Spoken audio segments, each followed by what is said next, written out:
ABC Sports presents high school basketball. Tonight's game is brought to you by patrons Buckeye Mutual Insurance, Doan Ford, WB Green Insurance, West 40 Auto Sales, Wetzel's Heating and Air, and State Farm Sioux Snow.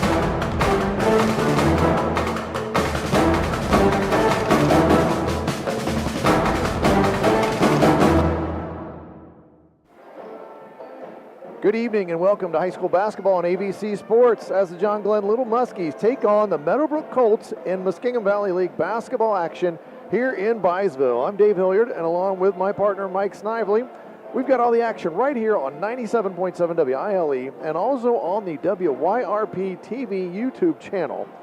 John Glenn trying to right the ship as they have dropped their last two games to big school division rivals Tri-Valley and Sheridan, while Meadowbrook, they are still searching for win number 2 on the season. Mike Snively, what do you think these teams need to accomplish tonight to come away with a W?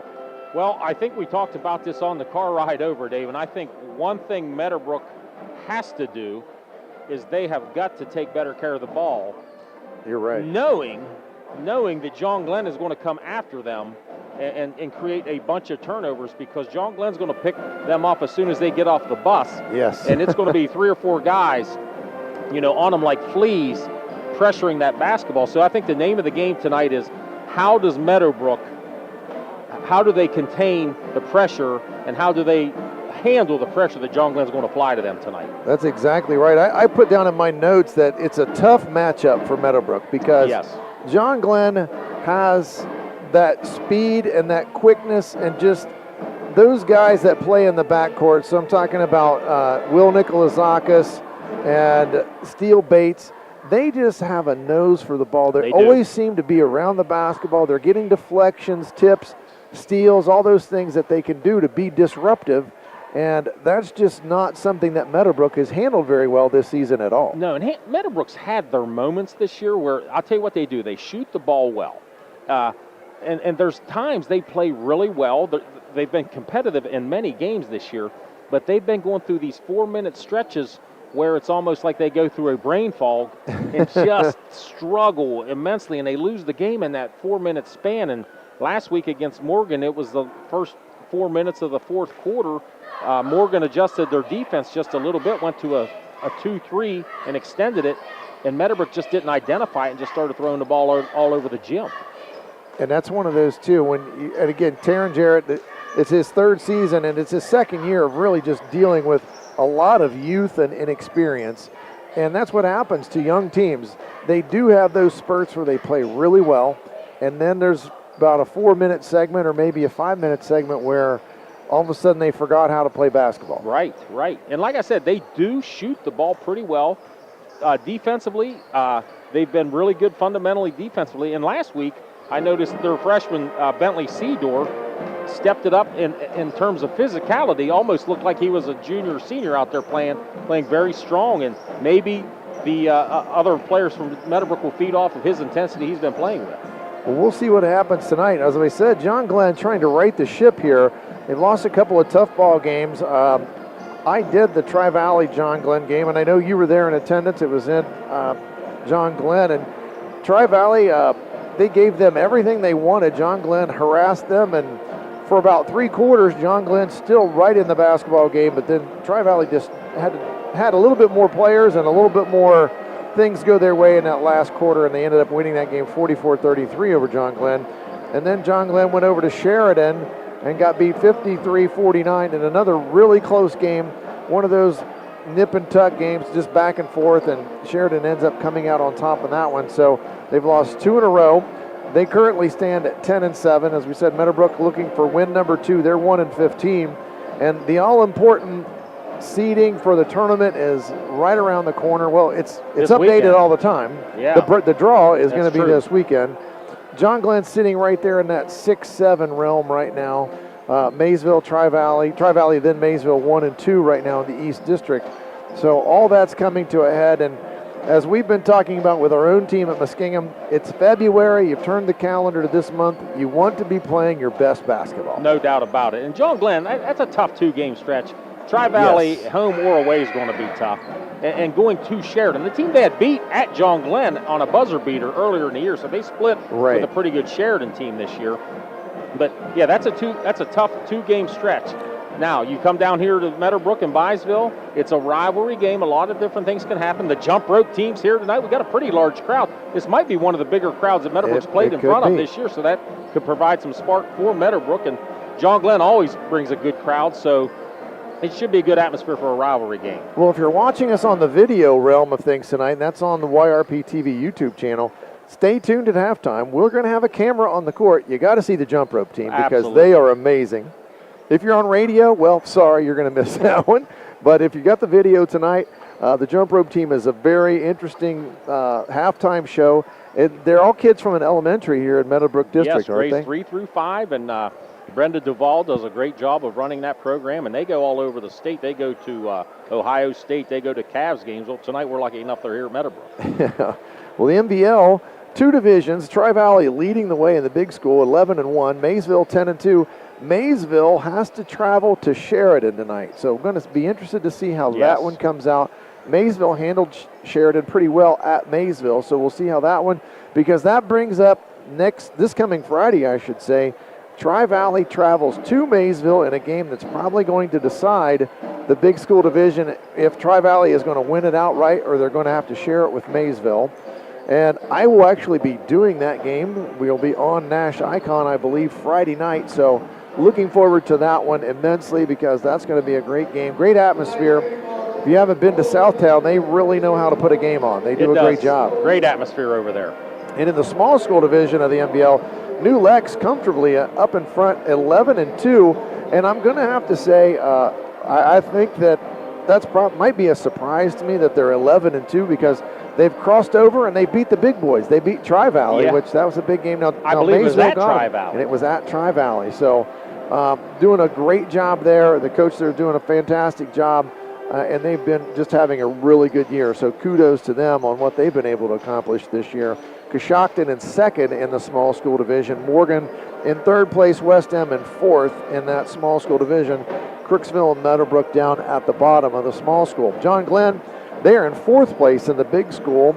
11-1 Tri-Valley. Maysville 10-2. Sheridan 8-4. John Glenn is 7-4. And then Riverview is 3-8, Philo 2-10 in the big school division of the MVL. So anxious to see how this one comes out tonight.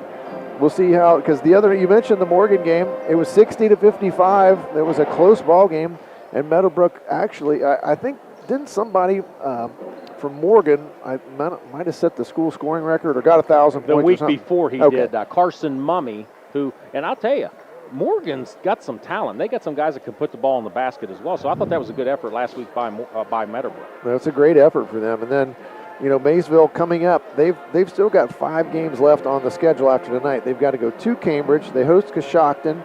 They go to Crooksville. Then they're going to host Cambridge, and then they go over to Zanesville to finish the season. For John Glenn, they've got Philo coming up Friday night at Riverview. And then they've got Maysville at home, so Maysville going to have to come over to New Concord and play John Glenn. And then they also have Morgan. Coach Sheck's team's got 3 of his last 4 here at home, so he's going to be happy about that, I'm sure. And I believe I'm on me and Dave Davidson, the other Dave. Double D. At ABC will be at John Glenn and Philo, and that game will also be on YRP TV. Well, that's great. Well, we're about ready for the national anthem. And they have a group here that usually sings it. It's fantastic. But we are going to take a quick break. And when we come back, we'll be ready for the starting line. It's on the opening tip in this Muskingum Valley League basketball game. You're watching and listening to high school basketball on AVC Sports. Their family's home comfort. I'm Russ Abels. For new heating and cooling, you can trust us to save you money with our high-efficiency systems. We're trusted for electrical work. Lighting, outlets, generators, complete home electrical service upgrades, we do it all. And you can trust us in an emergency. Whether it's heating, cooling, or electrical repairs, we promise to do the job right. It's what we do for family, and it's what everyone deserves. Trust Abels. I'm not buying till I checked on Ford. Most of us are faced with uncertainty every day. Your job, your finances, sporting events, schooling for your children, and so much more. With so much uncertainty surrounding you, there's one auto dealership that you can be certain about, and that's Doan Ford. You can be certain that you'll always get a great deal and the best service afterwards. In business for nearly 60 years has given Doan Ford the reputation of being a strong, reliable dealership. Be certain. Choose Doan Ford. Online at DoanFord.com. Now located at 16050 McConnellsville Road in Caldwell, Ohio, Patrons Buckeye Mutual Insurance Company is a mutual insurance company established in 1896 for the purpose of providing insurance coverage to rural Ohio. They offer a product to meet your insurance need, whether it's for a farm, rental dwelling, home in town, secondary or seasonal dwelling, churches, or mobile home. They partner with Grinnell Mutual Insurance Company from Iowa to offer liability coverage to package with their Patrons Buckeye Mutual policy. Call today, 740-305-5121, and follow them on Facebook at Patrons Buckeye. Fall means cooler temperatures and the changing of the seasons. The Rogers Company is ready with all heating services. They install furnaces, geothermal, ductless systems for both residential and commercial. They provide repairs and maintenance to all makes and models. On the commercial side, they're the area's refrigeration company. Put the Rogers Company team to work for you. Call 740-685-8677. The Rogers Company says, go Colts. 97.7 on your FM dial. We're WILE-FM, Byesville, Cambridge. Dave Hilliard, Mike Snively. We are in downtown Byesville. Well, not really downtown. We're on the outskirts of Byesville. Suburbs of Byesville. Suburbs of Byesville, Ohio, for tonight's Muskegon Valley League basketball game.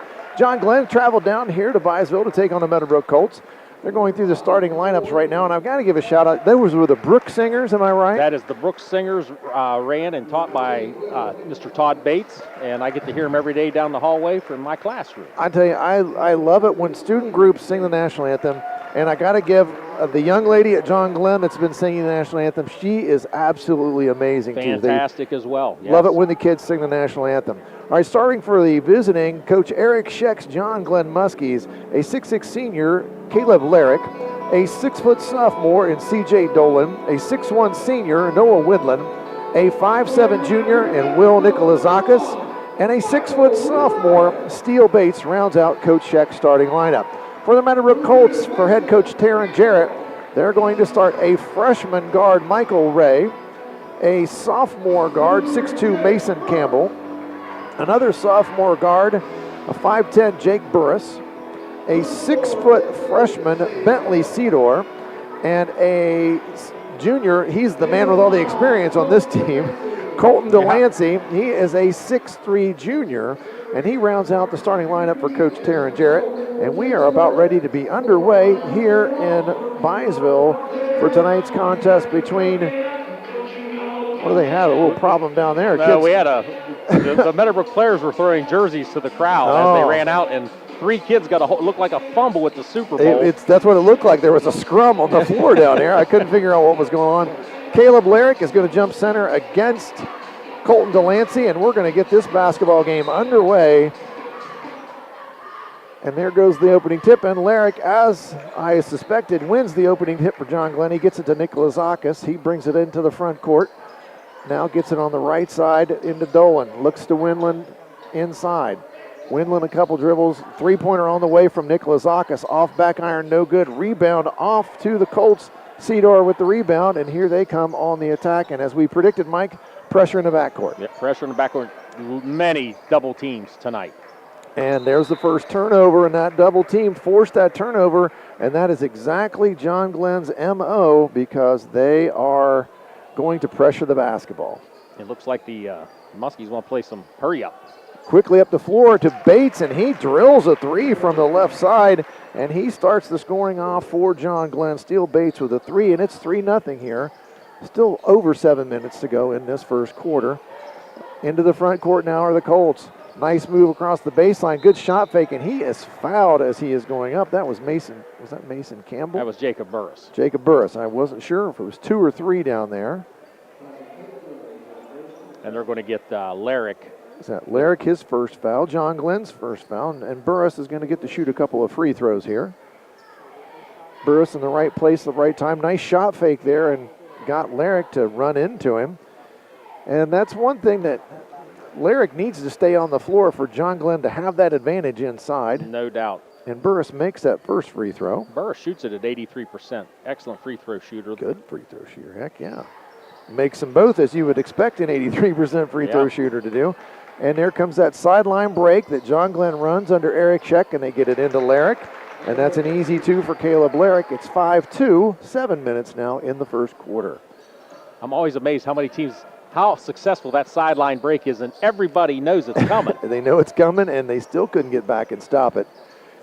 And Meadowbrook handles the pressure this time into the front court. Ray's got it on the left wing to Campbell. Back to Burris on top. And now there's the man I expect to shoot the basketball more, Colton Delancey. He's been the leading scorer for the Colts this year. Averaging 10 a game. And he's got the most experience, so you would expect him to be the offensive threat.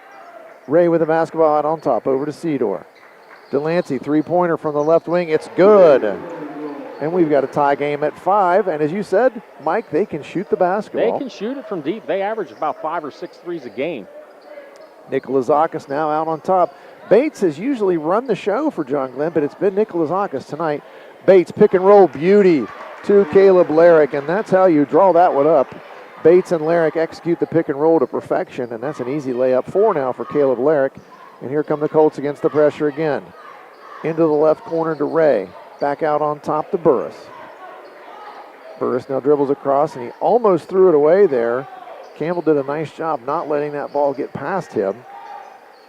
Burris looking at Delancey posting up. He's got the smaller Nikolazakis guarding him. But Will is going to use his quickness and get right up in Colton right there. Good defensive pressure. Now he switches off on to Ray. Good patience here from Meadowbrook. And I say that as he shoots a 3-ball from the left side. Campbell was tired of the patience, and he put the shot up. And there's a fake from Bates. He went all the way to the rim. Looked like he was going to kick it out to Nikolazakis, but it's knocked away. And John Glenn controls underneath their own basket. Definitely an ill-advised shot by Campbell, but Campbell usually has very good shot selection. Winland triggers it, gets it back from Lyric, thought about the 3 and put it on the floor instead. Hands it off to Nikolazakis. He goes all the way around, and he's going to be fouled by Delancey. And the last game I did here, they played Crooksville, and Colton got in some foul trouble, and that is one person this team cannot afford to lose. No, they're one leader as a junior and leading scorer. And Colton, he does get in some foul trouble every once in a while. Lob into Lyric. Delancey trying to check him, and that's going to be another foul this time. Michael Ray. That's on Ray. And that's the second foul, and I got to train myself to think now. 5 fouls, you get to shoot 2 in the quarter. That's right. I'm still struggling with that too. But I tell you what, they're using Lyric right now, using his height advantage. Same out of bounds play, and he's trying to get a handoff.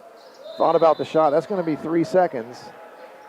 One call that you see maybe once a month in basketball. And you rarely see it when the ball was in your hands. Rarely. Rarely. So, a 3-second call. As rare as seeing Bigfoot right now, I think so. And there's that pressure from John Glenn. They get the turnover. There's a nice fake from Bates. Gets the defender to leave his feet, and he lays it up and in. Bates has got 5 of the 9 points now for John Glenn. 4 of their last 4, John Glenn here shooting. You're getting them in close. Those are pretty easy to make, and that's something that I'm sure Coach Sheck is happy to get those close-in ones.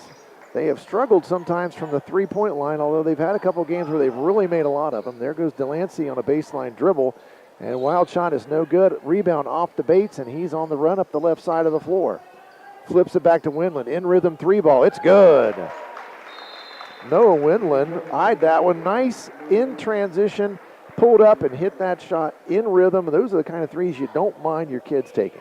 No, Winland he's been big lately hitting three-point shots, and that's going to be big when it comes tournament time if Winland can step up and knock those down. We forced Coach Jarrett into a 30-second timeout, and we're keeping it right here. We'll talk about our sponsors.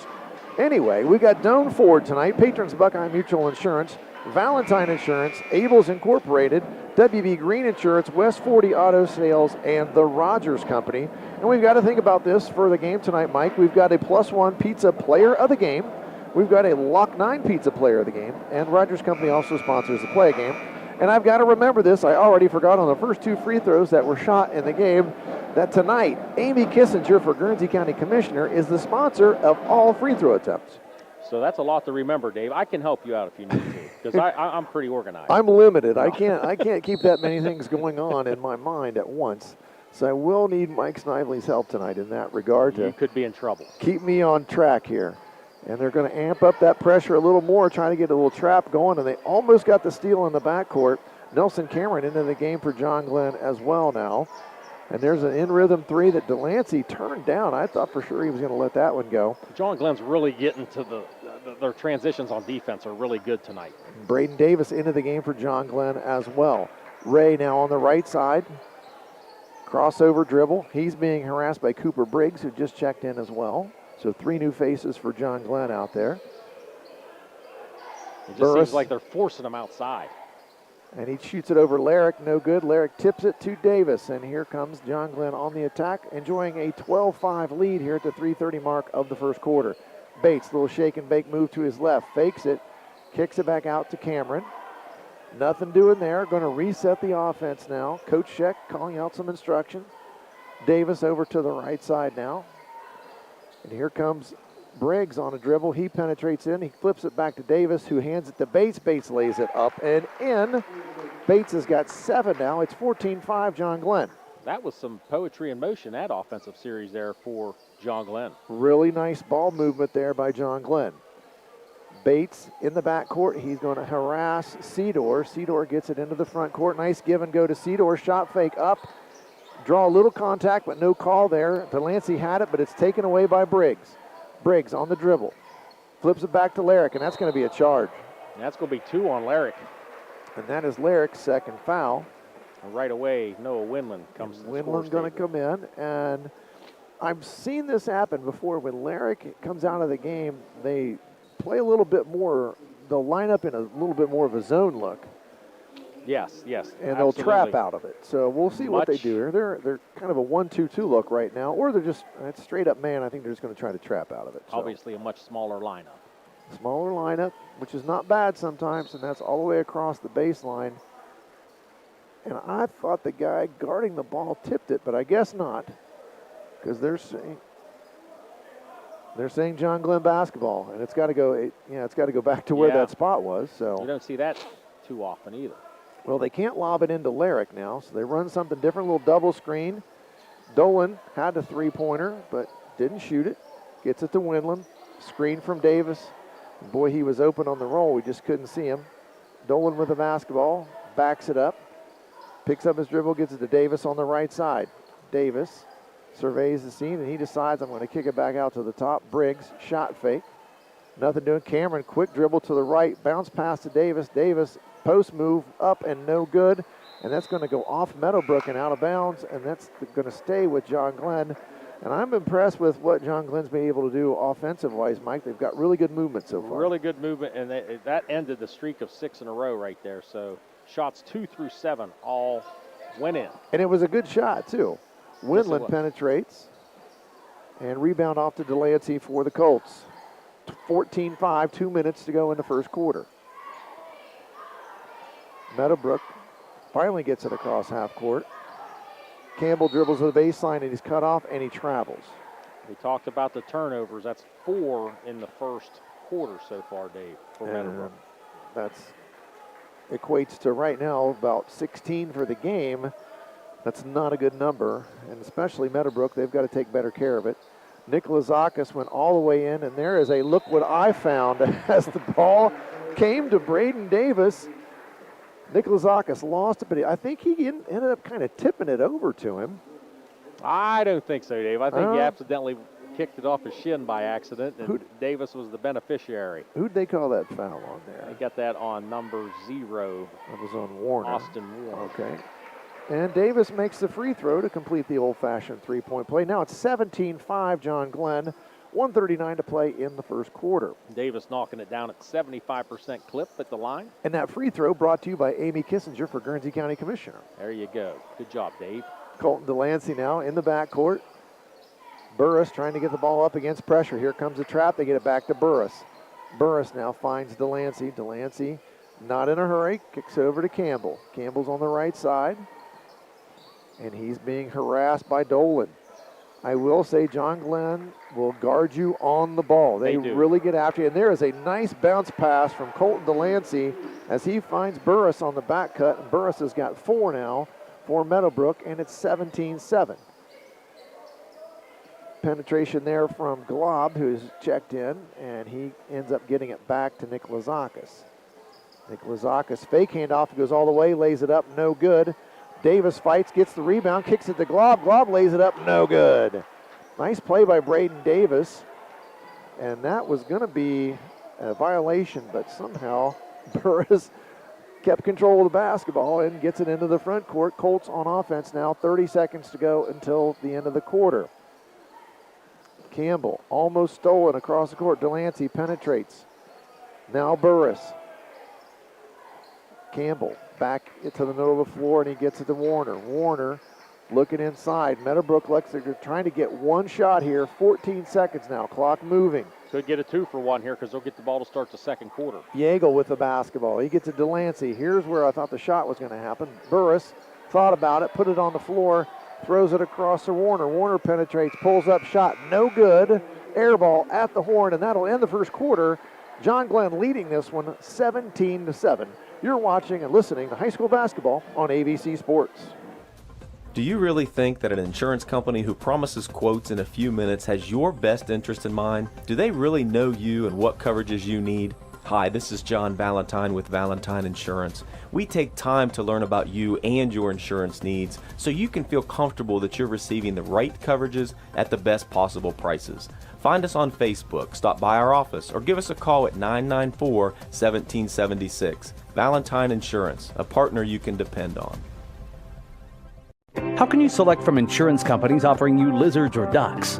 When it comes to protection for your home and auto, you want a company that provides quality insurance products and personalized, fair, friendly claims service. WB Green Insurance represents Westfield Insurance. Their reputation is based on sharing knowledge and building trust. Westfield has been around the neighborhood over 150 years. WB Green Insurance welcomes the opportunity to quote your home, car, and business insurance. Don't be fooled by lizards and ducks. Call 439-1329. Second quarter ready to get underway here at Byesville. John Glenn leading Meadowbrook 17-7. I'm Dave Hilliard, Mike Snively along with me tonight. We got Brett Klein running the show. We got our cameraman Carson over here tonight. So 4 of us here bringing you tonight's radio/video presentation. Brett is thankfully in charge of all the technical stuff. Thank goodness. Leaving Mike and I out of the loop, which we enjoy.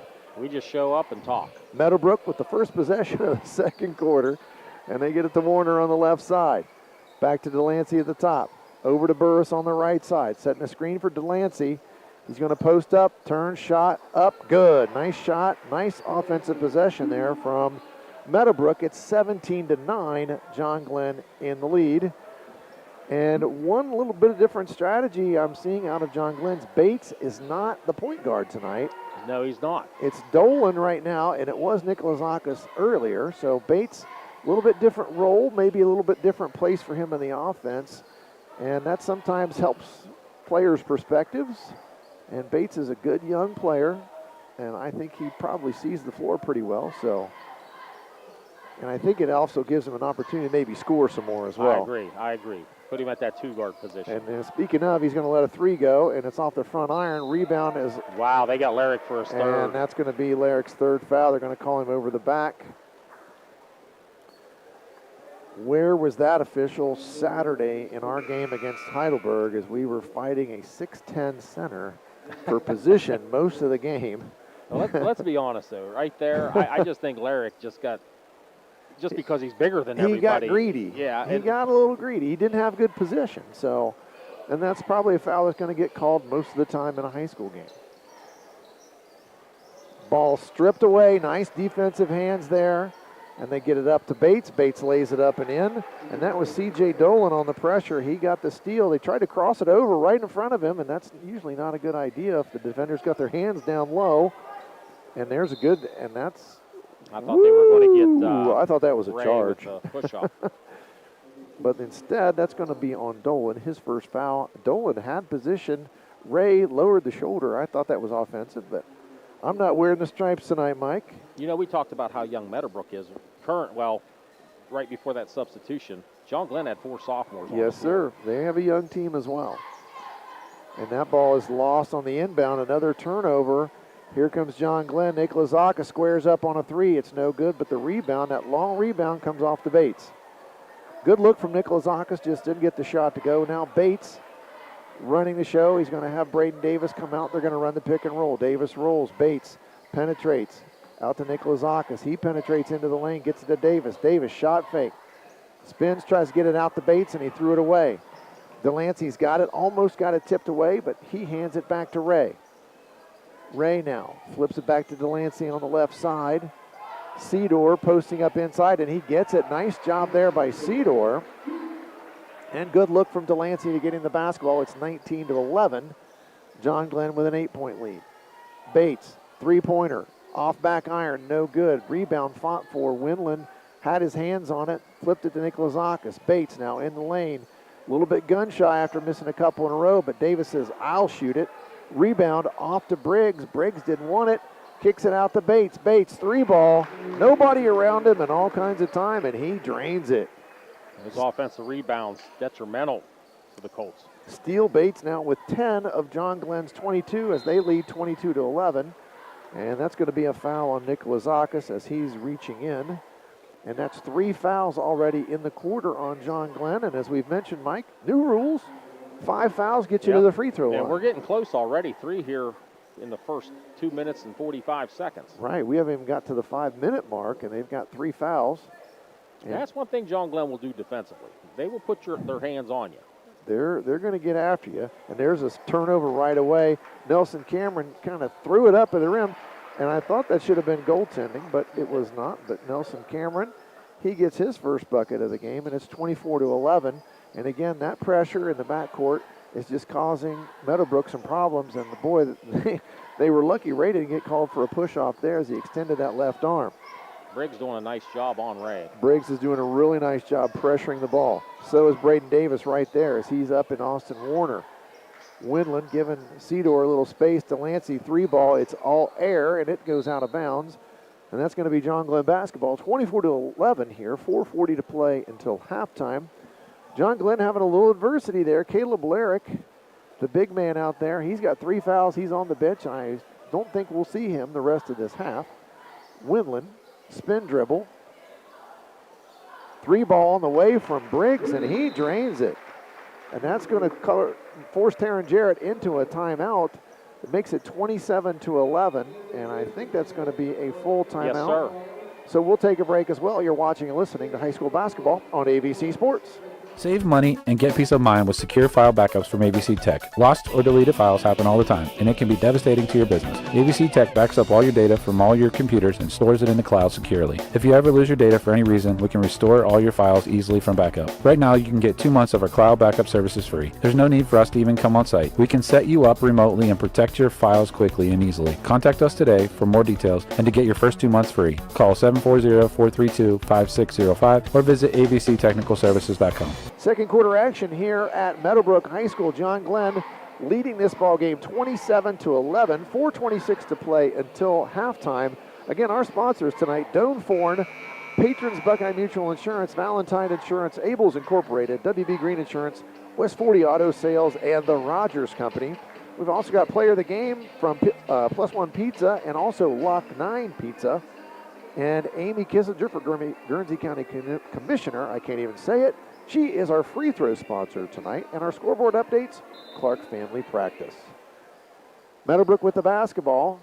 Cedar having a tough time getting it in. He does to Ray. Ray up the left side of the floor, and he's going to lose it.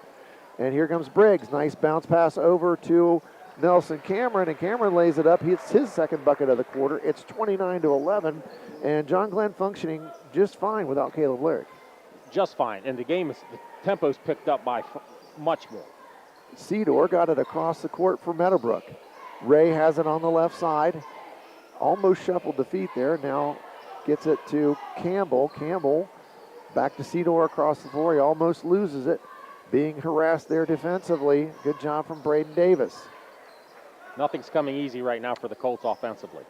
Having trouble moving the basketball because John Glenn has just been up in them, pressuring the ball. There's a bounce pass down to Delancey. He's being double teamed. Nice play there from Davis. And Delancey throws it away. Windland's got it. Here comes John Glenn on the attack. Windland steps it out. Nelson Cameron says, I'll take one, and it's a brick. Unfortunately, he's had a couple buckets in a row. He was feeling pretty good, so he let it fly from out there behind the three-point line, and nothing but air. And here comes the Colts. Delancey with the ball, looking at Cedar. This worked well a minute ago.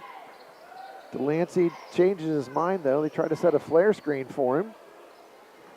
Now penetration from Ray into the lane. He lays it up left-handed. Good. Michael Ray's first bucket of the game. And it's 29-13, John Glenn. Just under 3 minutes to play until half. Briggs. And there is, and you said it, John Glenn can get hot, and that's Dolan as he gets in on the action. That's 5 3-pointers now for John Glenn, 32-13. His dad, Matt, a Meadowbrook grad, has to be smiling right now. And there's a trap, and they're going to get a reach-in foul instead of a jump ball, and that's going to go on Nelson Cameron, his first foul. 4 fouls, though, on the team. 1 away from the magical free throws happening here, and 5 fouls. Not sure if I like the new rule or not, Mike. I don't either. These kids will never know what it's like to have the pressure of a one-on-one late in the game. I know. And the other thing, I never thought I would be saying this, but now that I'm assistant coach at the college level, I love the shot clock. Oh. I love the shot clock. Oh, I do too. But I mean, we have some players that tell us, I don't know how I ever played without it, so. But that could promote some bad shots in high school. Yeah. Yes, it could. Burris got the basketball now for Meadowbrook. Over to Cedar. A little bit better movement this time for Meadowbrook. Bounce pass to Cedar, but it's knocked away again. Another turnover. And here comes Dolan. Crossover dribble. Nicholas Zakis, an acrobatic. He kind of flipped it behind his head, and that's his first bucket of the game. 34-13, and that is a candidate. Good job, Mike Snively, for the Rogers Company play of the game, as that was very acrobatic. We'll make sure our man Brett over here with the instant replay has got that one saved for us. He put the right English on that one. And here, speaking of... and Brett looks at me with rolled eyes. Which means, oops. Oops, that's not happening. So forget that one, Dave. We're at 5. So the foul right there was, I believe, on Andrew Glob. They get Glob for that one? Okay. Yeah. So 2 minutes. Go ahead, I'm sorry. Well, I was going to say Bentley shoots at 58% on the year. And he got the first one. And that is his 3rd point of the game.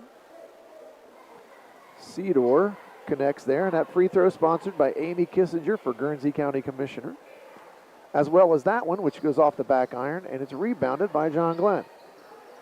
Dolan creating some room there, and they're trying to trap out of it as well. Davis has it on the baseline. Lots of contact, but no foul, and Braden Davis going to lay it up and in. He's got 5 points now, 36-14. Clock moving, 1:43 to go. Nice job getting it out of the trap. It's a 3-on-2. Cedar kicks it on the left side. Now back out on top. Burris lets a 3 go, and he hits it. Burris, he's got 7 now for Meadowbrook, and here comes John Glenn right back at him. Glob didn't want to shoot the 3, but Bates might. Looks, dribbles. He's being guarded closely there out on the perimeter. Good job defensively there by Ray. Bates, though, finds Glob wide open. Glob misses the easy one. Nice pass from Bates. He created some room. Glob made a nice cut, but couldn't convert. Glob hustles back, though, on defense and knocks it away from behind. And it'll be Meadowbrook basketball underneath their own bucket with 1:06 to go as they trail 36-17. Both teams getting up and down. A little lunchtime ball here. Been a little lunchtime ball. Burris with the basketball. Hands it to Ray. Ray trying to shake Nicholas Zakis. Does. 3-ball on the way, and he hits it. That's a tough shot. Tough shot as he had the defender go by and then pulled up and let it fly from 3. And that's 5 points now for Ray, and Braden Davis going to take advantage of the little Olay defense as he gets all the way to the rim easily. 38-20 now, clock moving, under 40 seconds to go until halftime. And there's going to be a turnover and a throw ahead. Nice pass. Nicholas Zakis going to lay it in. Very nice pass there from Dolan. And these are these moments where we were talking about. Meadowbrook just gets very careless at points. 40-20. There's almost another steal, but Ray got through that. He's going to get all the way to the rim, but if he counts that, oh my goodness. It's the NBA in Byesville as he was fouled 2 steps from the bucket, and he laid it in. and it counts. And that foul was on Glob, I believe his second. Ray gets credit for the bucket. He gets to shoot a free throw, sponsored by Amy Kissinger for Guernsey County Commissioner. Meadowbrook's had a strong shooting quarter, 6 of 7. Keeping them in this thing. And that free throw is good. Michael Ray having a nice quarter. He's got 8 in the quarter. 16 seconds now. It's 40-23 John Glenn. They've had a nice job shooting this quarter, but they've done a really poor job defensively. And there's a nice pass, and they find that was Dolan underneath. He lays it up and in. Nice pass from Nick Lazakis.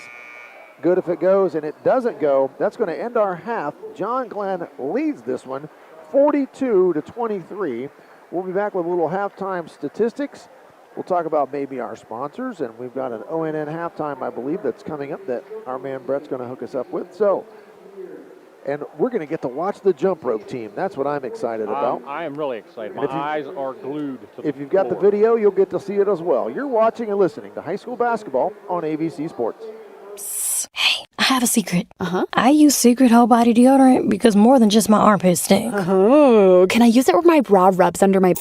Oh, yeah. And what about down there? You know, my... Totally. 4 out of 5 gynecologists would recommend it. So I tried it, and now I get 72 hours of freshness from my pits to my... Ooh, I love that it's a spray. Me too. And it comes in sticks and creams too. Go get your Secret Whole Body Deodorant. Hey, what are you doing up on the step stool? About to clean these light fixtures. The whole family's coming over, and if there's even a speck of dust in the house, my abuela will find it. Here, I got a Swiffer duster to help with that. A Swiffer what? A Swiffer duster. It has this cool extendable handle that reaches 6 feet to get high and low, with fluffy dusters that easily trap and lock dust. So, no more step stool? No more step stool. Easily trap and lock dust from hard-to-reach places with the Swiffer duster. Love it or your money back. From the Ohio News Network, this is the Ohio Education Association Tonight in High School Hoops. Now here's your host, Eric Reeser. For years, college athletes have not been allowed to monetize the fame that comes with being a star athlete at a popular college or university. Despite the millions of dollars that schools make from athletics, the National Collegiate Athletic Association, or NCAA for short, has put rules in place prohibiting student athletes from doing so. There's been a recent push for students to share in the athletic revenues for schools, with television and media rights deals between major broadcasters and schools entering the range of billions of dollars. Recently, student athletes have been able to monetize their name, image, and likeness, but those deals are often for a select few and outside the control of schools, universities, and the NCAA. I'll speak with Adam Jardy. He's covered Ohio State for the last decade, mostly on the men's basketball beat, about comments made by incoming Ohio State Athletic Director Ross Bjork that seemed to point towards a revenue-sharing model for college athletics. That's next. This is the Ohio News Network. The ONN Daily Podcast. Get a recap of all the day's news from across the state. ONN affiliate WBNS TV in Columbus has more. Haley Kirby, reporting in downtown Toledo. From the State House, Kevin Landers. ONN Canton. ONN affiliate WKYC TV in Cleveland explains. In Marietta, Brett Wharf, ONN News. Emma Henderson in Genoa. The ONN Daily Podcast. Listen at ONNradio.com or wherever you download your favorite podcasts from the Ohio News Network. In Ohio, public education matters. And every day, Ohio's public school educators use their united voice to advocate for the supports and resources our public schools need so every child thrives. No exceptions. I'm Ohio Education Association President Scott Damaro, and on behalf of our 120,000 members, OEA is proud to sponsor tonight's game. Because great public schools are a winning playbook for Ohio, and Ohio is stronger when we stand together to cheer for our students' success. This is ONN. I'm Eric Reeser. Adam Jardy is my guest. Before I bring Adam in, I want to set up our conversation with comments made by incoming Ohio State University Athletic Director Ross Bjork. He was speaking on ONN affiliate WBNS FM in Columbus and on a revenue-sharing model for college athletics where student athletes would be given a cut from the massive television deals being struck between schools, athletic conferences, and major broadcasting companies. It's going to happen.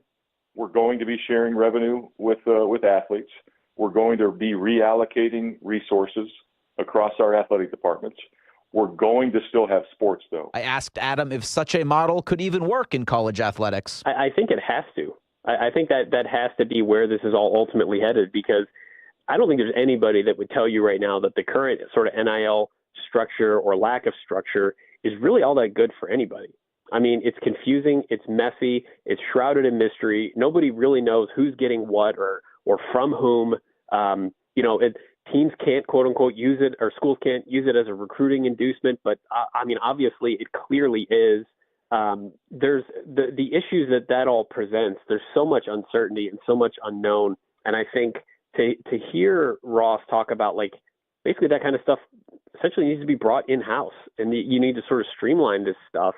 Honestly, if this is the model that we're in, like, that's what makes the most sense. It's confusing right now. It's nebulous. And I can throw a ton of different adjectives out there, but there needs to be a better way to make this happen. And I do think that certainly a school like Ohio State that can put its influence out there and can, have a big seat at a table in hiring Ross Bjork, it's clear that they believe in the direction that he thinks this should be headed, and that he's the kind of guy who can help them bring about that kind of change. And honestly, it does feel like a pretty strong line of delineation from how Ohio State has been historically. I mean, Gene Smith has talked explicitly, like, if it gets to the point where we're paying players, like, I'm out. Like, I mean, he said that at press conferences before, and it's not that he's not in favor of players, being compensated. But if, we start talking about a situation where players are getting, like, direct checks from a university to play in a pay-for-play type of situation, that's not what Gene has been about. And so that does feel like a very interesting shift in Ohio State's overall kind of, viewpoint on how this all should work. My thanks to Adam Jardy. He covers the Ohio State men's basketball team for the Columbus Dispatch. You can read his stuff over at dispatch.com/sports, or you can follow him on the social media platform formerly known as Twitter, now called X, at Adam Jardy, Jardy. For the Ohio News Network, I'm Eric Reeser.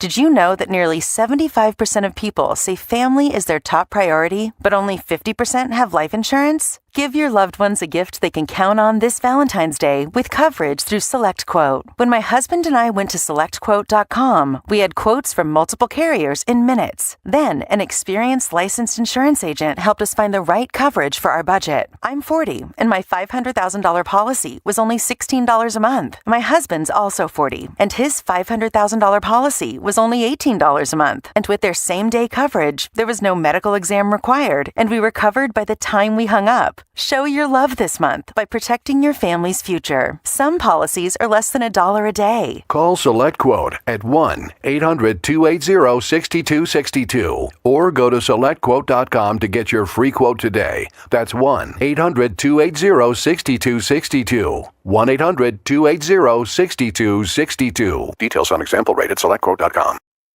97.7 on your FM dial. We're WILE-FM, Byesville, Cambridge.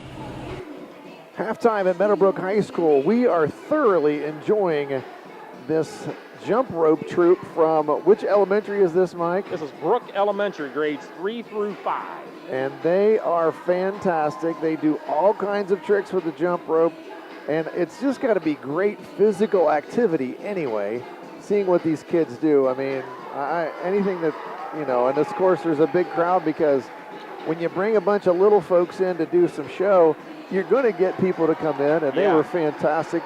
We really enjoyed it, and we've had a pretty entertaining basketball game. Lots of action here. John Glenn leads this one 42-23, and considering they only scored 33 points against Tri-Valley, they're having a bit of an offensive explosion here. Scoring breakdown here for Meadowbrook, who has 23 points. Michael Ray's got 8. Jake Burris has got 7. Bentley Sedor with 3. Colton Delancey with 5 for their total of 23 at halftime. For John Glenn, they've got 42 points. They scored 25 in the second quarter. Caleb Larrick's got 4 as he was saddled with 3 personal fouls and spent most of the first half there on the bench, it seemed, with foul trouble. Cooper Briggs has got 3 on 1 3-pointer. CJ Dolan's got 5. Noah Winland's got 3. Nelson Cameron with 4. Will Nicholasakis, the captain of the all-name team, he's got 4. Braden Davis has got 7 points off the bench. And Steele Bates leads all scorers in the game tonight. He's got 12 for John Glenn. Our halftime show, again, we're about halfway through what's going on. Our sponsors for tonight's basketball game: Doan Ford, Patrons Buckeye Mutual Insurance, Valentine Insurance, Abels Incorporated, WB Green Insurance, West 40 Auto Sales, and the Rogers Company. We've also got Player of the Game from Plus One Pizza and Lock 9 Pizza, and Amy Kissinger for Guernsey County Commissioner sponsoring our free throws. I'll turn it over to my man Mike Snively here. He's going to have a little statistical breakdown and something I thought was significant when you were showing me these earlier. 2 big disparities in the stats, and this is kind of why John Glenn has the 19-point lead. First of all, shooting. John Glenn shot it 29 times. They made 18 of them for 62%, which you're going to win a lot of games when you shoot 62% on 29 attempts and a half. Meadowbrook shot it 8 times, made 14. Not bad, but didn't shoot it enough because they turned it over too many times. 57%. So shooting, John Glenn made 18 shots. Meadowbrook only shot 14 shots. So they made 4 more shots than Meadowbrook attempted. And you know, I heard an old coach used to say that statistics were for losers. But I'll tell you what, that right there is the most telling statistic. It is. It's telling a big John Glenn story. with more makes than the other team has attempts. 4 more makes. That is a statistic that tells you why John Glenn leads this game 42-23 at halftime, because one of the things you want to do, you want to get more shots than your opponent. No doubt about it. And another thing, couple things, Dave, stick out too. John Glenn had 11 rebounds, 4 of them offensive. Meadowbrook only had 6 rebounds, 0 offensive rebounds. But the turnover category, Meadowbrook turned it over 11 times. How many times did John Glenn go down and get an easy bunny? It seemed like an awful lot. A lot. And John Glenn had 1 turnover. Yes. And there's 10 extra possessions for John Glenn right there. Yes. And that's the one thing that you want to do in basketball. I don't care what level you're playing at. If you want to win, you want to get more shots than your opponent. You want to get better shots than your opponent.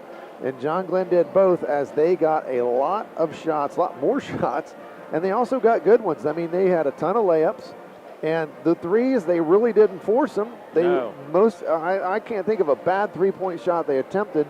They were all in rhythm. In rhythm, yes. Sometimes they made, and I'm going to go back. I can't remember. I lost my count there. 1, 2, 3, 4, 5 three-pointers from John Glenn so far in the game. Now, Meadowbrook did a nice job themselves. They had a couple of threes in the second quarter and 1 in the first. They've got 3 threes, but it's just a little bit too small of a number for them right now. It is. Trailing by 19, they've got to find a way to get more shots than John Glenn here in the second half. And one thing to do that is just don't turn the thing over. Right, and another thing, too, you got to credit John Glenn's defense. First of all, Coach Scheck's teams play very hard. But they got guys out there double teaming all over the court, 94 feet. Well, in this case, Meadowbrook has an 88-foot court. A lot of people don't know that. Right. But they're all over the court, double teaming. And their rotations back to man have been excellent. And Meadowbrook has not really got a good look all night. You know, that's a Rick Pitino book, The 88-Foot War. 88-foot war. So why wouldn't it be 92? I don't know. Because a normal regulation court is 92 feet, correct? You always look at the volleyball lines, where they end. Look at the volleyball lines, yeah.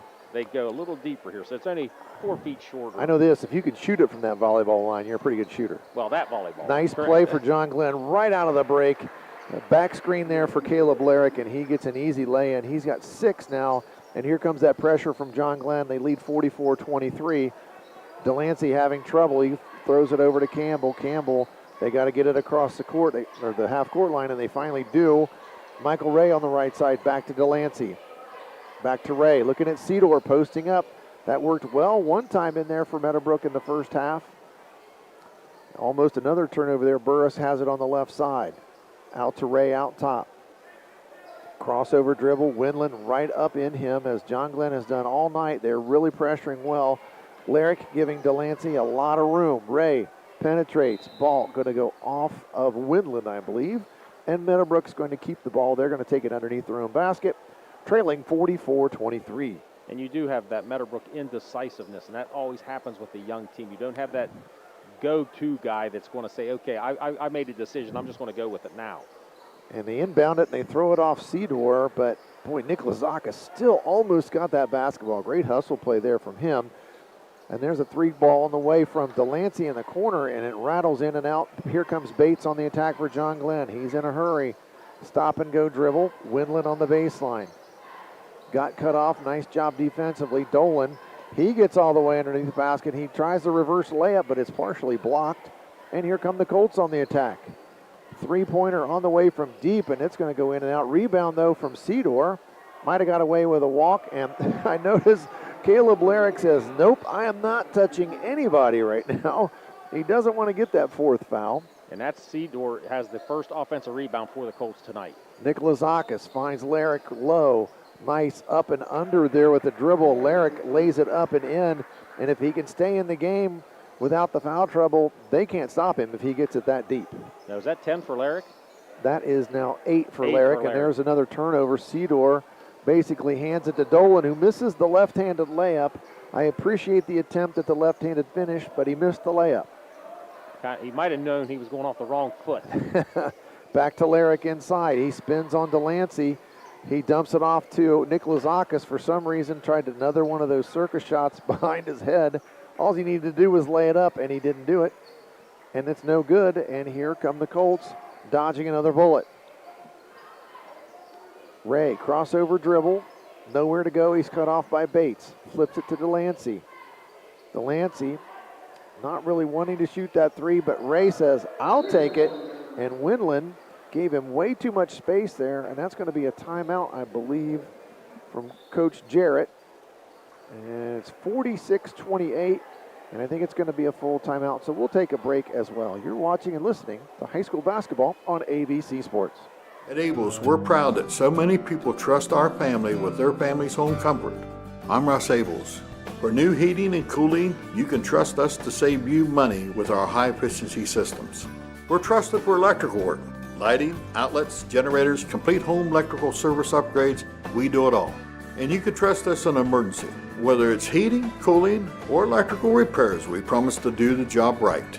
It's what we do for family, and it's what everyone deserves. Trust Abels. And he does. He kicks it out long. Third quarter action here at Meadowbrook High School. John Glenn leading this game 46-28. We're just about 2 minutes and 37 seconds into the third quarter. It was 42-23 at halftime. Meadowbrook has scored 5 points in the quarter. John Glenn has scored 4. And it's John Glenn basketball. Meadowbrook now coming out with what looks like a 2-2-1 full court press. And basically, if you're patient and reverse the ball, you can beat this press, but John Glenn just takes it right at him. Nicholas Akis, though, thought he was going to get fouled, I think, on that layup, and did not. And the press works. They get a shot and a defensive rebound. I think John Glenn's missed their last 3 layups. Missed them in tight, and that's one I'm sure Coach not very happy. Although they were contested. Cedor, three-pointer on the way from the top of the key, and again, a little bit too much room given by Lyric. Bates now attacks up the left side. They get it to Lyric. Boy, nice fake from the big guy, and he lays it up and in. He's got 6 in the quarter. It's 48-31, and if he keeps getting it down there, he's going to score as many as he wants to because they cannot stop him. And he has pretty nice feet. He can move inside. He really does. He really does. Cedor going to go all the way to the rim. He lays it up, no good. Windland was there to contest it. Lyric with the rebound off to Windland. Left-hand dribble to Dolan on the right side. Windland says, I'll take this three. No good. Rebound to Ray. Here come the Colts on the attack. Lots of action in this game. We've been not afraid to run up and down the floor. Ray going to let another three go, and it's in and out. He's had a couple of nice looks at it. He's made a couple. And now Dolan slows it down momentarily. Bates has got it on the left wing. He's looking inside at Lyric. Delancey's got his hands full down there. You know, Larrick's a legit 6'6", too. Yeah, he's not stretching at 6'6". No. He is all 6'6". Bates now over to Nikolazakis. Larrick hands it to Nikolazakis between the legs. He looks inside. And they get it back out to Dolan. Almost stepped over the half-court line. Very close. I was thinking the same thing. And that's going to be a foul on Larrick and a nice acting job from Colton Delancey. That's going to give Larrick his fourth. And Larrick's such a nice kid. Not going to complain or argue, but you just got to feel bad for him. Sometimes he's just the big guy out there, and bodies fly when he gets near him. Now, there was some contact there, but Mr. Delancey, he's going to get my Oscar for the night. We don't have a sponsor for that, but Mr. Delancey gets the Oscar for a little bit of acting job on that one. Meadowbrook with the basketball now. Burris being guarded closely by Glob. They get it up to Delancey. He tries to throw a cross-court pass. Oh, it's tipped, but not stolen. Ray, nice pass, or nice fake. He dribbles inside.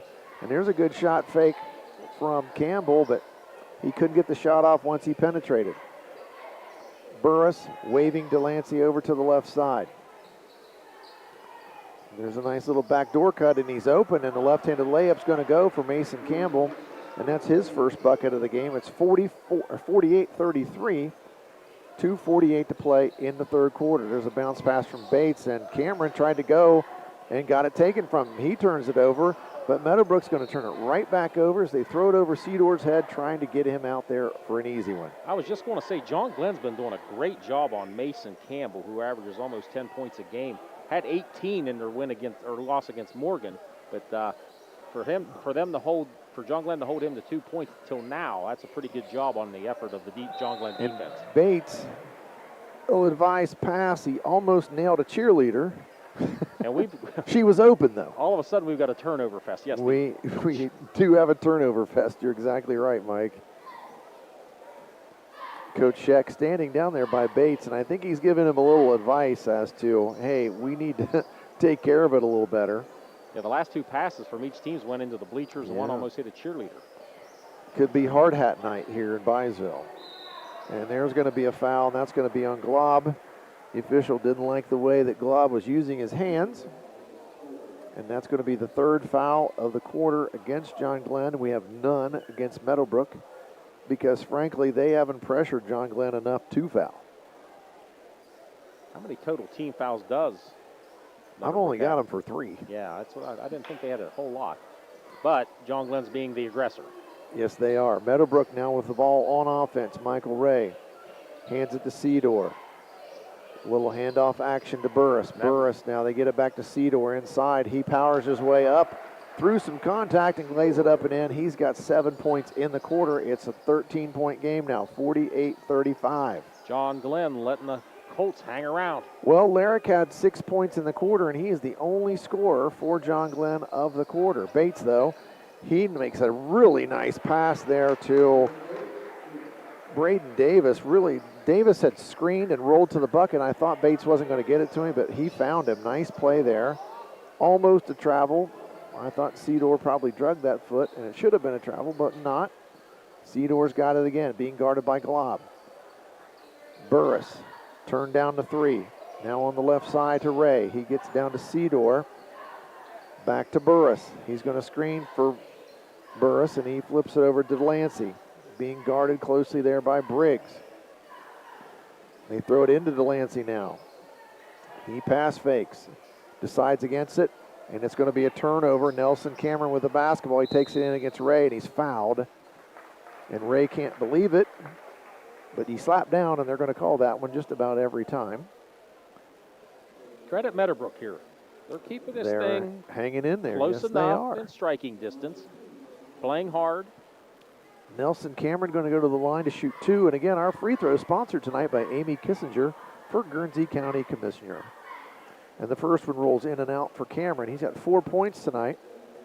Cameron also he's a 50% free throw shooter, so by the odds, this one's going to go in. You would expect him to make this one, wouldn't you, Mike? Spins it, dribbles it a couple times, eyes the rim, lets it fly, and by golly, 50% shooter, he makes the second one. It's 51-35 now. Under a minute to play in the third quarter. John Glenn still enjoying a 16-point lead. Cameron pressuring the basketball, and he forces a turnover. Dolan with the steal. He goes all the way in. He lays it up and in.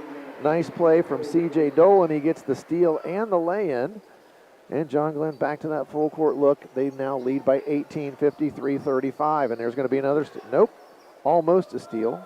Could be a 10-second call. Yeagle in the game.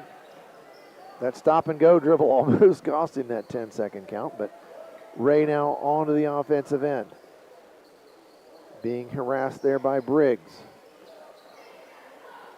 Campbell between the legs, spin move, can't shake Nelson Cameron.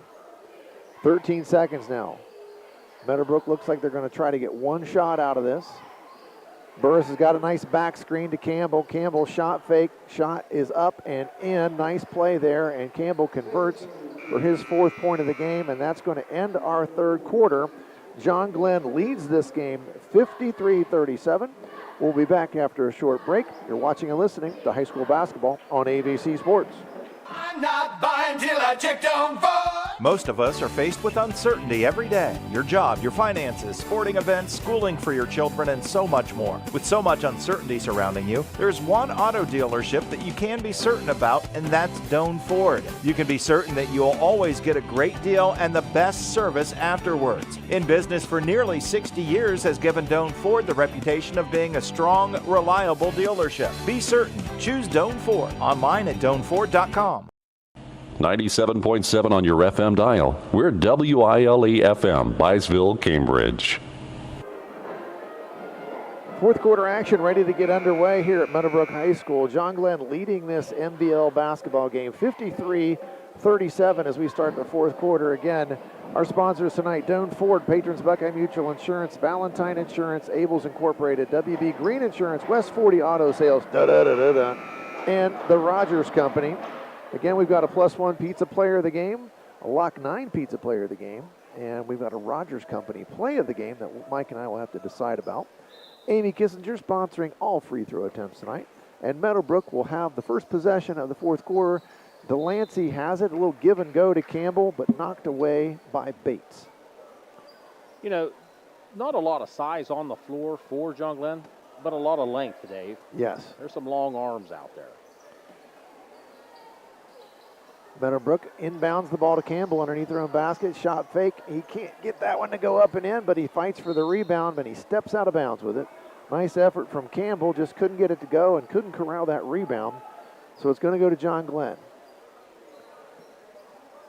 53-37, 7:50 to go. Live scoreboard updates brought to you by Clark Family Practice. Winland gets it into the front court. Bates has got it. Nice bounce pass. And that's a miss from point-blank range, but there is a rebound, and that's one thing Braden Davis will do. He'll stick his nose in there and try to come up with the board, and he does. It's 55-37. Davis gives this John Glenn team energy. Just a sophomore, very high IQ basketball player. Plays hard. I was on him a little bit in the last game because he flopped spectacularly, I should say. And there's a nice lay in there by Austin Warner. He found some room and got it to go. His first bucket of the game. It's 55-39, John Glenn. Winland gets it to Nikolazakis into the front court. Davis has got it on the right side. John Glenn not in a real big hurry right now as they're enjoying a 16-point lead. And there's a nice cut. A lot of contact, no foul, but there's Davis again rebounding. He's got 13 in the game for John Glenn. Off the bench, I might add, as well. His last 2 points have come off of offensive rebounds. Just somebody that's being active. That's what we like to talk about rebounding. Rebounding is effort related, and there's a nice play from Ray, but he just couldn't get the layup to go as he got all the way to the rim. Nikolazakis pushes the ball in a hurry. Crossover dribble to his right, and it's knocked away by Ray, and that is going to be a foul on him, his third of the game. 6:25 to play. 57-39, John Glenn by 18. Caleb Larrick's going to check in and give it a try again. We'll see how long that Larrick can go. He's got 4 fouls, and it just seems to be that the foul calls have somehow found him almost every single time. I doubt he's played 10 minutes tonight. He hasn't been out there very long. And they post him up. Delancey battling with him. And Larrick, I'm sure, is just going to take all the physical play. He spins inside, a lot of contact again, but he kicks it back out for a 3-ball, and that's a nice in-rhythm 3 that you love offensively because it came from a post touch, Mike. Yes, he does such a good job, Caleb does, of kicking that thing back out. He took a beating in the post that time, was able to make a pass to Dolan. And there's Nikolazakis. What a play from Will Nikolazakis. Pretty play by John Glenn all the way around. The steal, the save, the pass, the lay-in. Beauty right there, and that, can you remember that as the play of the game? my friends, is the Rogers Company play of the game. I'm calling it right now because, boy, Nikolazakis had to get on the floor. He saved it. Throws it behind his back. Behind his back. I think it was to Dolan, who then immediately flipped it to Bates, who lays it in. And we got a replay. Our man Brett is right on the money here. Let's see how accurate you were on that last replay, Dave. Yep, it went from Bates. Bates laid it in, but it was from Dolan. Okay, good job, Dave. Nice play, good though. Job. And that is the Rogers Company play of the game. Play of the game, an assist to our man Brett Klein, video producer extraordinaire tonight, as he was all over the instant replay there. Everything's on tape now, Dave. Everything. Nice job from Brett, and of course our cameraman over there, Carson the cameraman. Who is in Cam Summers' Mideast Digital Media class. Who is the AVC and Nothing But Chocolate Teacher of the Month. Boy, we just tied everything together. Brett Klein knows that we are on our A game tonight. Meadowbrook now with the basketball, trying to figure out this press as they've been trying the whole game. Nice little Euro step there from Cedar, and he gets it to go. Nice layup from him. It's 62-41 now. Bates almost turns it over, but he gets it to Cameron, who throws it down at the feet of a 6'6" player, which is not advised. Young man, throw the ball at that kid's face. And, and he will catch it. Probably a little bit late on the pass. Yeah, just a little bit late, and one, you don't want him to bend over to catch. You'd like for it to be right up around his face so he can just put his hands up and catch it. But just 4 turnovers for John Glenn. That was just their 4th. And that's pretty good. John Glenn still trying to create more turnovers, and they do. Briggs steps in the passing lane, and he's going to go lay it in. Nice job there by Bates and Nelson Cameron on the trap and creating another turnover. 64-41 now, under 5 minutes to play in the basketball game. Briggs harassing Ray. They get it up the court to Warner on the right side. He now dribbles into the middle of the top of the key, hands it to Ray. Ray cut off, backs up, three-pointer, no good. Cedar right there to get the rebound, up and good. Nice play by Bentley Cedar. Had good position, went up and got it and laid it in. Offensive putback, and there's Bates on the attack, and he's going to dump it off to Larrick inside, and I thought they were going to call a fifth foul on Larrick. He missed the layup, and if you miss one like that, you get a little frustrated and you foul sometimes. And Cedar says, you know what, in transition, I'm going to pull up and nail this three.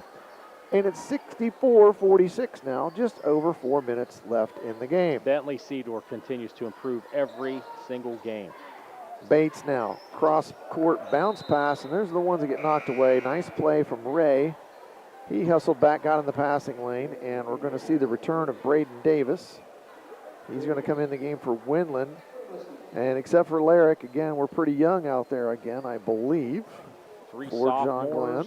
3 sophomores, a junior, and Larrick, senior, squares up. Very nice, easy. Nice pass as he hit it back to Bates, who took the ball out of bounds. Really nice, unselfish play from Larrick in there as he squared up, which you teach everybody to do out there. He squared up, faced the basket, and found an open man, and there's going to be another steal. Not quite. Yes, it's going to be a turnover as it's going to go off of Burris and roll out of bounds. Bates again there providing the pressure. And once again, Mike, we knew this coming into it, but they just seem to be everywhere on defense. Like Nats, that's the 18th turnover for Meadowbrook, and John Glenn only with 4. And in the times, this is my 3rd or 4th Meadowbrook game of the season, they are playing much better. They are. From what I've seen earlier in the season, they're playing much better.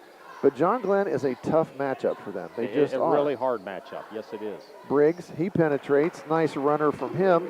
He's got 4 points in the quarter. He's got 7 for the game. It's 68-46. John Glenn, they get another steal. And speaking of steal, it's Steele Bates. He goes all the way to the rim lefty. Up and good. Nice move from Mr. Bates. He's got 18 of the John Glenn points, and that's going to be a timeout from Coach Scheck. I think he's just calling a 30 because maybe wants to get a little break, maybe talk a little strategy here, what they want to do.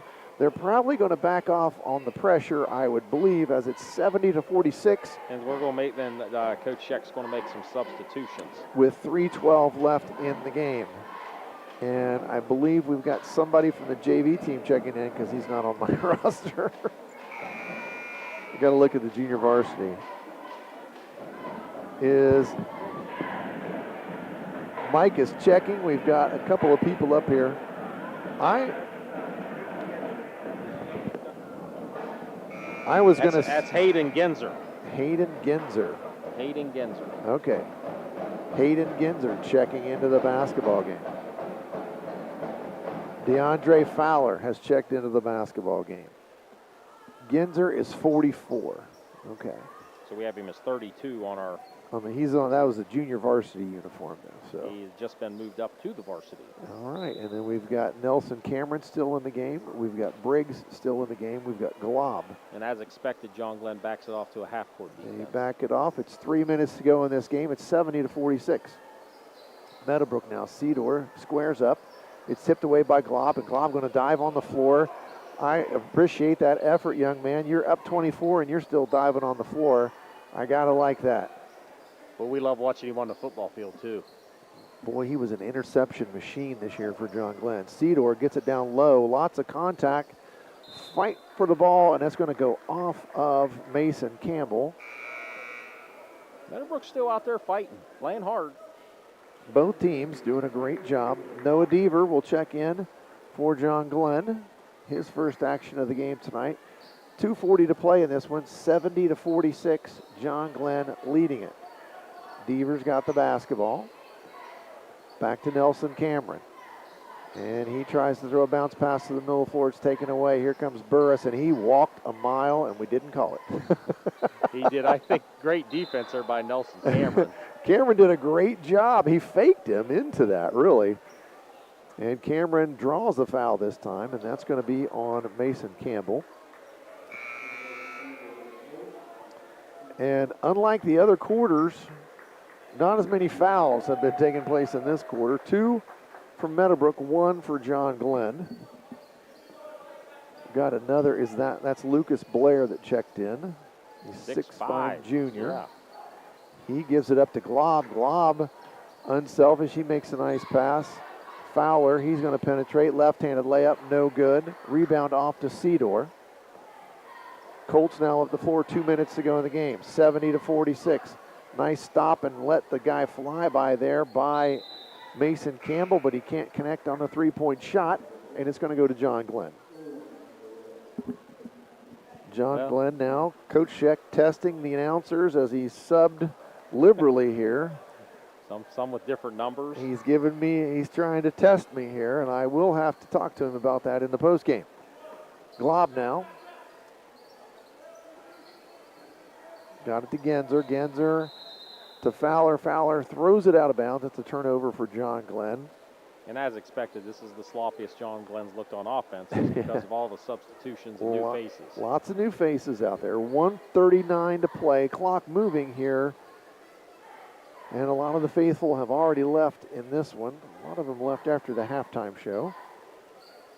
And there's a nice play. And boy, they ran that to perfection. They got their back screen. Burris going to lay it up and in.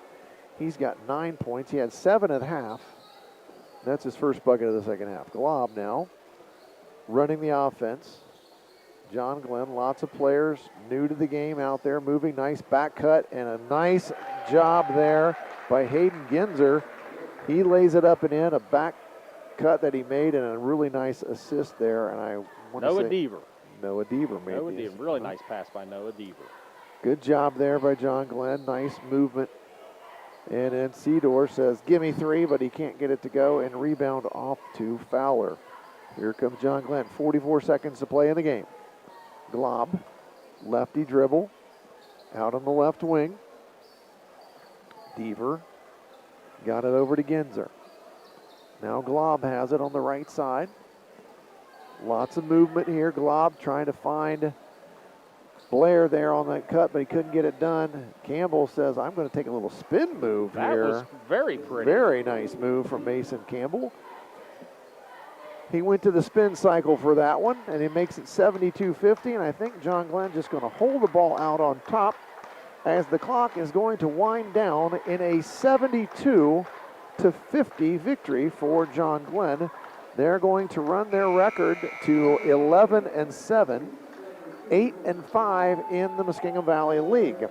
We are going to take a break, and we'll be back to wrap everything up here. We're going to hear from Coach Scheck as well, right after we come back from a few words from our fine sponsors tonight. You're watching and listening to high school basketball on ABC Sports. Now located at 16050 McConnellsville Road in Caldwell, Ohio, Patrons Buckeye Mutual Insurance Company is a mutual insurance company established in 1896 for the purpose of providing insurance coverage to rural Ohio. They offer a product to meet your insurance need, whether it's for a farm, rental dwelling, home in town, secondary or seasonal dwelling, churches, or mobile home. They partner with Grinnell Mutual Insurance Company from Iowa to offer liability coverage to package with their Patrons Buckeye Mutual policy. Call today, 740-305-5121, and follow them on Facebook at Patrons Buckeye. Fall means cooler temperatures and the changing of the seasons. The Rogers Company is ready with all heating services. They install furnaces, geothermal, ductless systems for both residential and commercial. They provide repairs and maintenance to all makes and models. On the commercial side, they're the area's refrigeration company. Put the Rogers Company team to work for you. Call 740-685-8677. The Rogers Company says, go Colts. In your time of need, will you be happy with your cut rate car insurance? Will you have the coverages you need? Valentine Insurance is dedicated to protecting you and your family when you need it. As an independent insurance agency, we have partnered with many reputable insurance companies who even have local claims adjusters to provide you with unbeatable service. Are you going to trust a talking lizard to help you with your claim? Really? Don't let this happen to you. Trust the professionals at Valentine Insurance. Call 994-1776. In today's marketplace, you have many choices for insurance. WB Green Insurance, a representative of Westfield Insurance, is committed to providing you with excellent coverage for your home and auto at a fair and competitive price. Westfield has been in the neighborhood for over 150 years, providing peace of mind and quality insurance products through independent insurance professionals. Sharing knowledge, building trust is Westfield's pledge to their customers. Call WB Green Insurance today. I was sitting in my car and it wouldn't start. I lifted the hood and the engine was falling apart. What would I do? My eyes filled with tears. Then on the radio I heard of West 40 by Pay here, where for a little money down and a little each week, I could have a car, nice, shiny, and sleek. So I walked in the door and I put the money down. Now I got a nice car that I can drive around. West 40 by Pay here will help rebuild your credit. The corner of Dewey and Route 40 in Cambridge, don't you forget it. West 40 Auto Sales, corner of Route 40 and Dewey Avenue in Cambridge, is home of the guaranteed credit approval, with most loans approved while you wait. Go to their website to fill out an online loan application, west40autosales.com. You'll also find their weekly special listed there.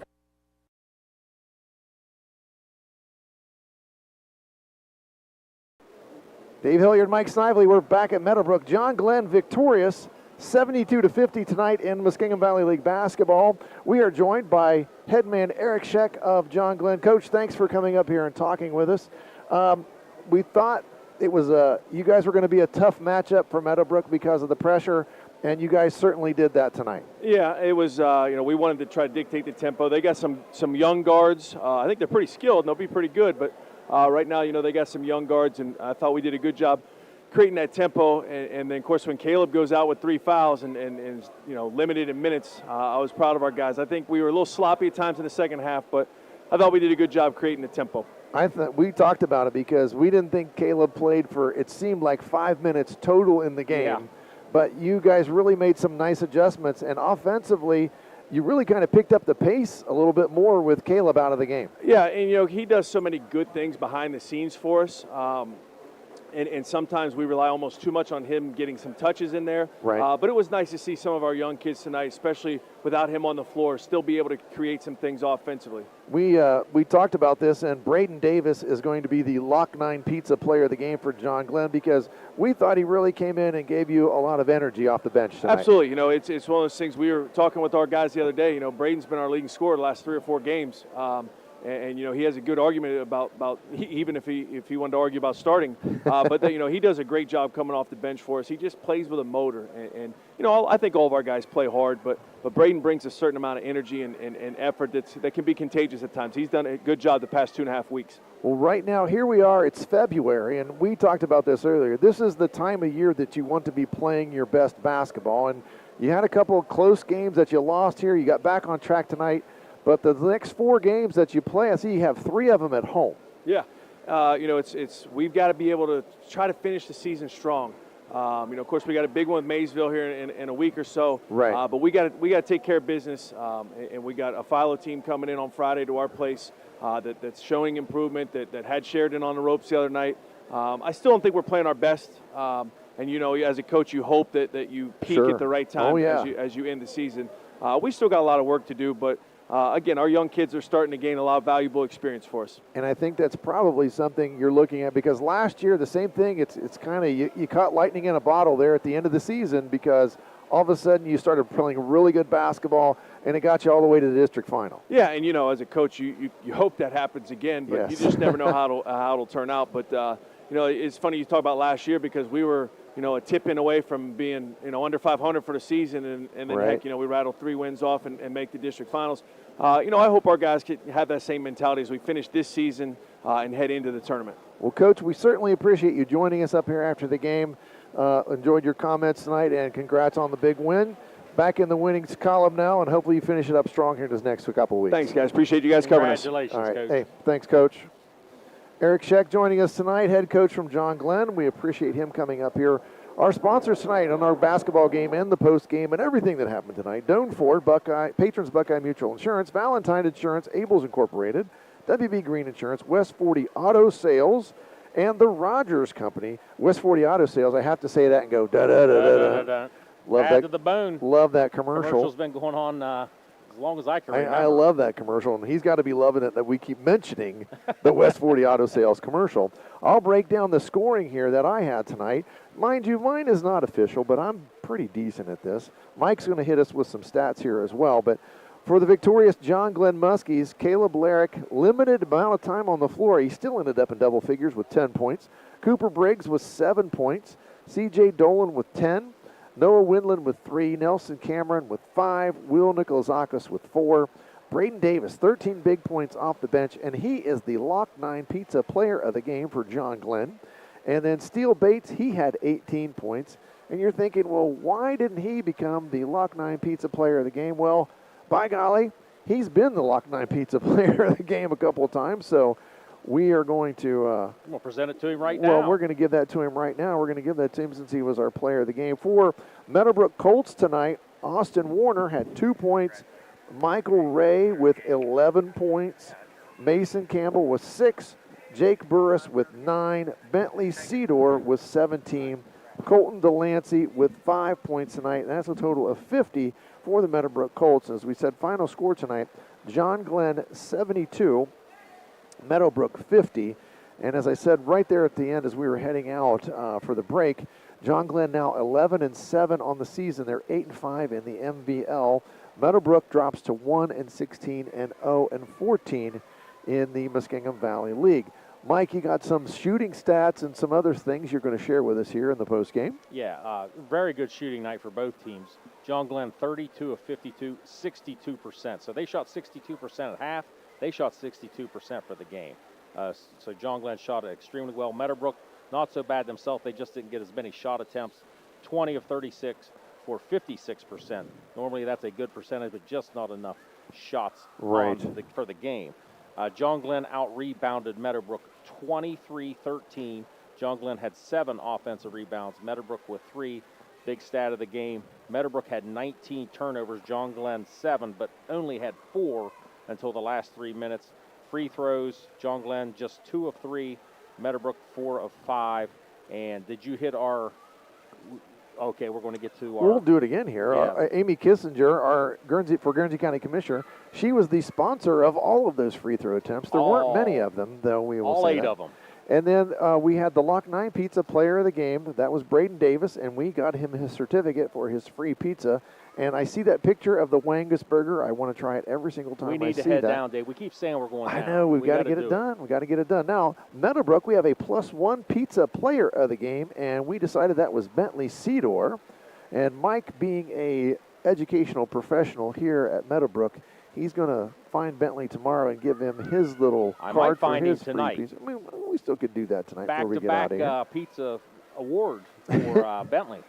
Well, Friday night, we've got a big one coming up in the MVL, and I'll be in Southtown as the Maysville Panthers host Tri-Valley in a huge Muskingum Valley League basketball game. That'll be on Friday night. Mike, are you going anywhere Friday night? I will be with Dave Davidson. They give him some time away from officiating, so Dave and I will be calling the Philo at John Glenn game Friday night. Fantastic. Well, you're going to get to see that team that Coach Scheck was mentioning. They're playing a little bit better. The play of the game, we have to mention that one again from the Rogers Company. That was the play that we had Will Nikolazakis getting the steal, then the save, throwing it behind his head. He gets it over to Dolan. Dolan flips it to Bates. Bates lays it in. Ball never hit the floor after the save, so it was pretty impressive. Just a great effort play from Nikolazakis to key the whole thing. Again, the +1 Pizza Player of the Game for Meadowbrook. That was Bentley Cedar. Lock 9 Pizza Player of the Game for John Glenn. That was Braden Davis. And again, our live scoreboard update tonight brought to you by Clark Family Practice. And our free throws, once again, Amy Kissinger for Guernsey County Commissioner. Whew. Wow. I think I got all of it in, Mike. Take a breath, Dave. I will take a deep breath. Enjoyed being here tonight with Mike. We got Brett, our main man, Brett Klein. He is the producer / know-it-all of everything technical that Mike and I know nothing about. No, thank goodness. I got to call Brett all the time, especially when I'm by myself just doing a radio. Thanks to him. Thanks to our cameraman, Carson, for helping out tonight. And as we mentioned, he is in Cam Summers' class at Mideast. And Cam is the AVC Nothing But Chocolate Teacher of the Month. And I saw the Nothing But Chocolate basket that he was going to get. It's unbelievable. And I wanted to steal it because it looked that good. But Brett would not let me do it. He's like that, I guess. You know, so, there's a fun fact. Mike Snively is the recipient of one of those baskets. I know. as well. Mike Snively has been the ABC Nothing But Chocolate Teacher of the Month as well. I saw the video on Talk of the Town. So of him. it's fantastic when they get that. We love having that promotion going on, and big thanks to Nothing But Chocolate. Huge thanks to Nothing But Chocolate. It is a really great. I want to thank those people at ABC for feeling sorry for me. Valentine's Day coming up. Nothing But Chocolate is the place to go. I'm just telling you. That's a good spot. It's a week. You got a week from tomorrow. I'm already on that. So anyway, thanks for everyone that tuned in tonight. We had an enjoyable time here tonight at Meadowbrook. The Colts fall to John Glenn 72-50 in a Muskingum Valley League basketball game. As we said, we've got plenty of games on AVC Sports. If you need to know what games we've got on, we've got a website, yourradioplace.com. If you go there, go to the sports section. You can see a link to all the games that we're broadcasting, what stations they'll be on, and also links to the free live video streams like we had tonight for this game on our YRP TV YouTube channel. Again, thanks for tuning in. You have been watching and listening to high school basketball on AVC Sports.